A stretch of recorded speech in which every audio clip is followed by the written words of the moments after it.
በተለያየ ዓለም ክፍል ያላችሁ የእግዚአብሔር ቤተሰቦች እንደምን አላችሁ? በእያላችሁበት የጌታ ሰላም ይብዛላችሁ ማለት እወዳለሁ። እንግዲህ የተለመደውን የሰንበት ትምህርት ማጠቃለያ አብረን የምናየው ይሆናል። በ10ኛው ትምህርት እውነተኛ ኢያሱ በሚለው ርዕስ እውነተኛ ኢያሱ ኢየሱስ ክርስቶስ እንደሆነና በእርሱ ዳግም ምጽአት የተገባልን የተስፋ ቃል እንደሚፈጸምልን የሚያረጋግጡ የመጽሐፍ ቅዱስ መሪዎችን በብሉይ ኪዳንና በአዲስ ኪዳን ውስጥ ለኛ በመጨረሻ ዘመን ለምንገኝ የተጻፈውን ሰፊ ክፍል አብረን አይተን ነበር። የዛሬ ትምህርታችን 11ኛ ሲሆን ርዕሱ በምድሪቱ መኖር የሚል ነው። የመታሰቢያ ጥቅሱ የሚገኘው ምሳሌ 15:1 የለዘበች ምላስ ቁጣን ትመልሳለች፣ ሻካራ ቃል ግን ቁጣን ታስነሳለች ይላል። እንጸልይ። ይህንን ድንቅ ቃልህን ምስጢሩን እንድናውቅ ወደህና ፈቅደህ ለኛ እድል ስለሰጠህን ስለመረጥከን ስለወደድከን ለዘላለም ስምህ የተባረከ ይሁን።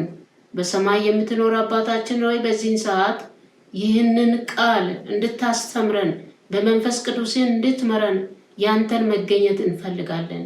እኔ ማቀው ነገር የለም ወገኖቼም ቢሆኑ እግዚአብሔር አባት ሆይ እባክህን እውነቱን አንተ ስትመራን የሚቀበል ልብ ለእያንዳንዳችን ስጠን። በተቀበልነው በተማርነው ለመንግስት እንድንዘጋጅ ለሌሎችም ደግሞ መንገድ የምናሳይ እንድንሆን አንተ አግዘን። ስለሰማን ተመስገን። በጌታ በኢየሱስ ስም አሜን።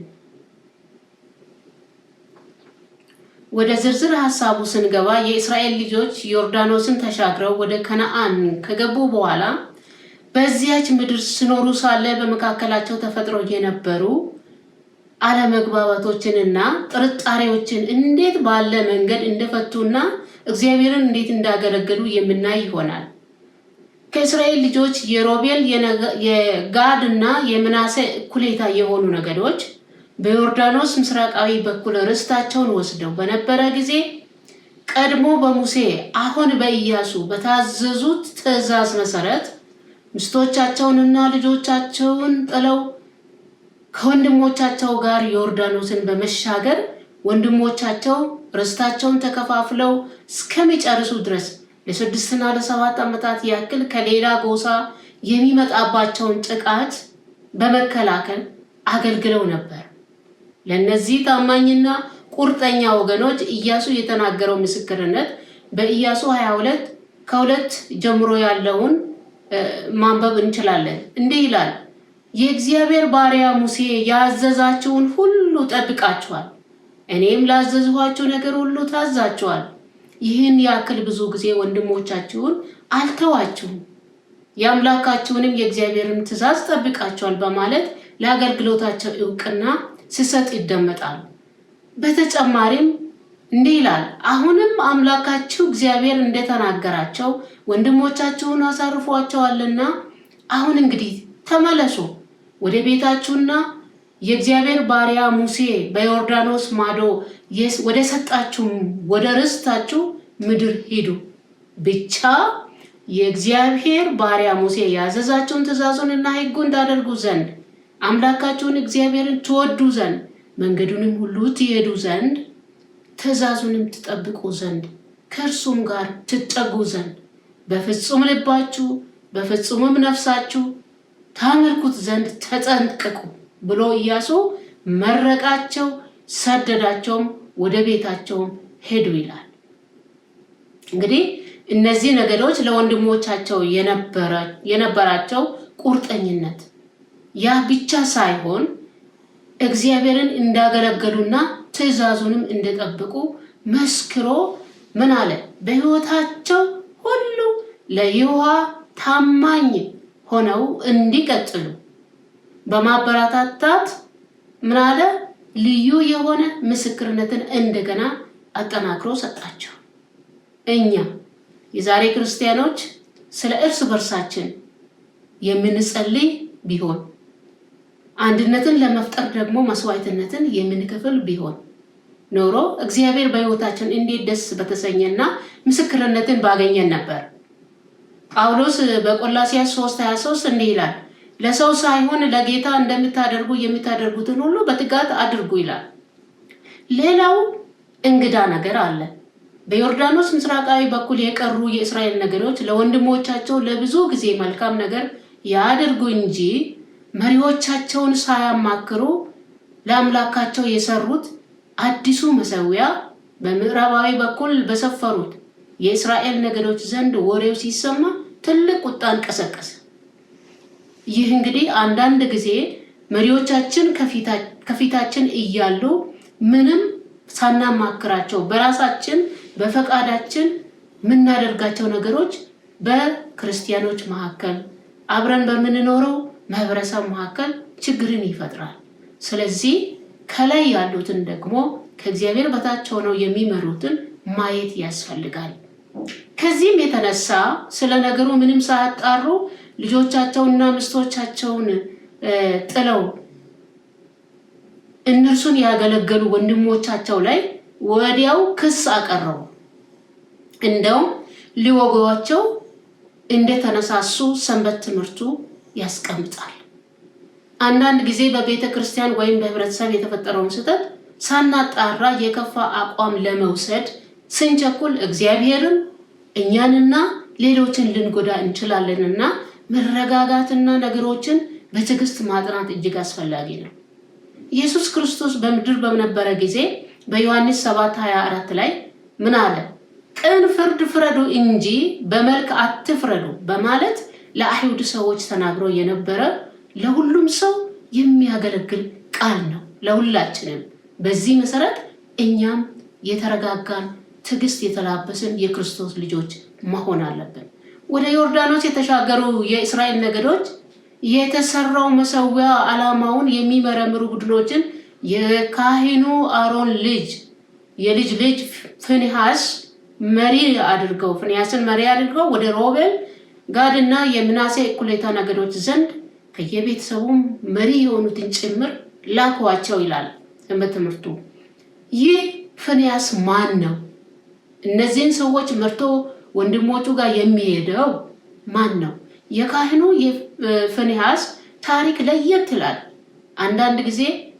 አንድ ጊዜ የእስራኤል ልጆች በሰፈሩበት በሳጢም ከሞዓብ ልጆች ጋር ማመንዘር ሲጀምሩ የእግዚአብሔር መቅሰፍት ወርዶ 24,000 ሰዎችን በገደለ ጊዜ አንድ እስራኤላዊ በሙሴና በእስራኤል ማህበር ፊት አንዲት ምድያዊት ሴት ወደ ድንኳኑ ይዞ ሲገባ አይቶ የአልዓዛር ልጅ ፊንሐስ ምን እንዳደረገ በዘኍልቍ 25:7 እንዲህ ይላል። የካህኑም የአሮን ልጅ የአልዓዛር ልጅ ፊንሐስ ባየው ጊዜ ከማህበሩ መካከል ተነስቶ በእጁ ጦር አነሳ። ያንንም እስራኤላዊ ተከትሎ ወደ ድንኳኑ ገባ። ሰውየውንና ሴቲቱን ሁለቱንም ሆዳቸውን ወጋቸው። ከዚያም ከእስራኤል ልጆች ላይ መቅሰፍቱ ተመለሰ ይላል። እንግዲህ ፊንሐስ መሪ ሆኖ ወደ ወንድሞቹ የተላከው ያ አዲሱ መሠዊያ ምናልባትም የእግዚአብሔርን ነገር ትተው ሌላ አምላክ ሊያመልኩ ያዘጋጁት ይሆናልና ሄድ ተብሎ ሲሄድ ያንን ከዚህ በፊት በእስራኤል ላይ ሲወርድ የነበረውን መቅሰፍት ሊያወርዱብን ነው፣ ሊያመጡብን ነው ይህንን የሰሩት በማለት በንዴት ነበር ይህንን ደፋሪ ሆነውን ካህን መሪ አድርገው የላኩት። በዚያን ጊዜ እነዚህ ወገኖች የተከሰተውን ነገር ለማጣራት ወደ ዮርዳኖስ ወንድሞቻቸው በቁጣ ተሞልተው ሲሄዱ እንዲህ ብለው ነበር። የአካን እርምና የብዔልፌጎር ሰበብ ህዝባችንን ጨረሰ። እነዚህ ደግሞ የሰሩት መሠዊያ ሌላ መቅሰፍት ሊያመጡብን ይሁን እያሉ እየተናደዱ ነበር። ነገር ግን እዚያ ሲደርሱ የተረጋጋ ህዝብ ነበር ያገኙት። ወንድሞቻቸው ለጠየቁት ጥያቄ የመለሱላቸው መልስ ምን ይላል? በኢያሱ 22:21 ጀምሮ ያለውን በግላችን ማንበብ እንችላለን። ከ29 ጀምሮ ግን እንዲህ ይላል። በማደሪያው ካለው ከአምላካችን ከእግዚአብሔር መሠዊያ ሌላ ለሚቃጠል መስዋዕትና ለእህል ቁርባን ለሌላ መስዋዕትም የሚሆን መሰዊያን የሰራ ነው በእግዚአብሔር ላይ በማመጽ እግዚአብሔርን ዛሬ መከተልን ለመተው በማለት እንደሆነ ይህ ከኛ ይራቃሉ። ካህኑ ፊንሐስና ከእርሱ ጋር የነበሩ የእስራኤል አእላፋት አለቆች የሮቤል ልጆች፣ የጋድ ልጆች እና የምናሴ እኩሌታ የተናገሩትን ቃል በሰሙ ጊዜ ነገሩ እጅግ ደስ አሰኛቸው። አንዳንድ ጊዜ በቁጣ የመጡትን ሰዎች እኛ ቁጣቸው መለስ እንድል የምናደርግባቸው ዘዴዎች ለእያንዳንዳችን እጅግ አስፈላጊ ናቸው። በእግዚአብሔር ቤት ስንኖር፣ በሕዝቡ መካከል ስንኖር እግዚአብሔርን ደግሞ ትዕግስት የተላበሰውን መምሰል አለብን።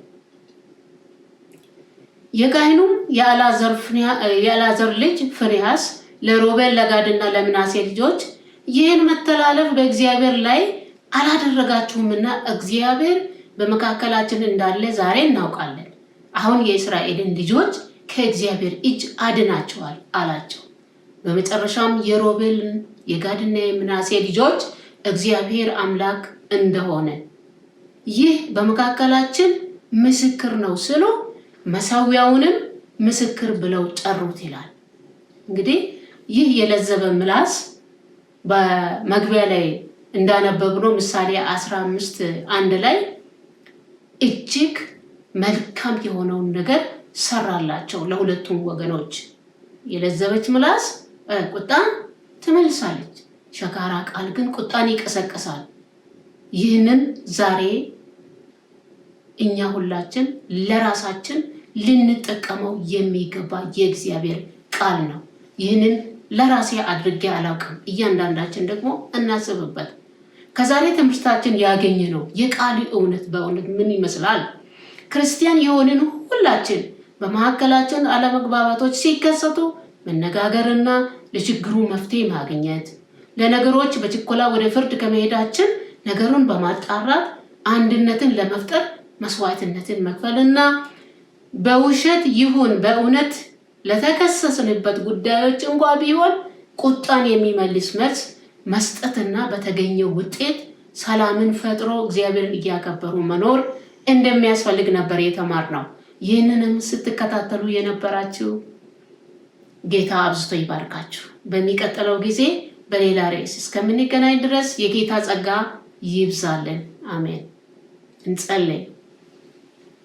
አምላካችን እግዚአብሔር እናመሰግናለን ስለዚህ ቃል በየጊዜው እኛን ስለምታሰለጥነን የነበረንን ባህሪ ሁሉ እንድንቀይር አንተን እንድንመስል በቃል ስለምትመክረን ለዘላለም ስም የተባረከ ይሁን። ስላስተማርከን እናመሰግናለን። በተማርነው በመኖር ስትመጣ ያለ ኀፍረት በፊት በመገኘት የተዘጋጀልንን ርስት መውረስ እንድንችል ሌሎችንም ደግሞ ወደዛ መምራት እንድንችል እርዳን። ይህ ሁሉ እንደ ፈቃድ ይሁን። ስለሰማ ተባረክ። በጌታ በኢየሱስ ክርስቶስ ያው ስም አሜን።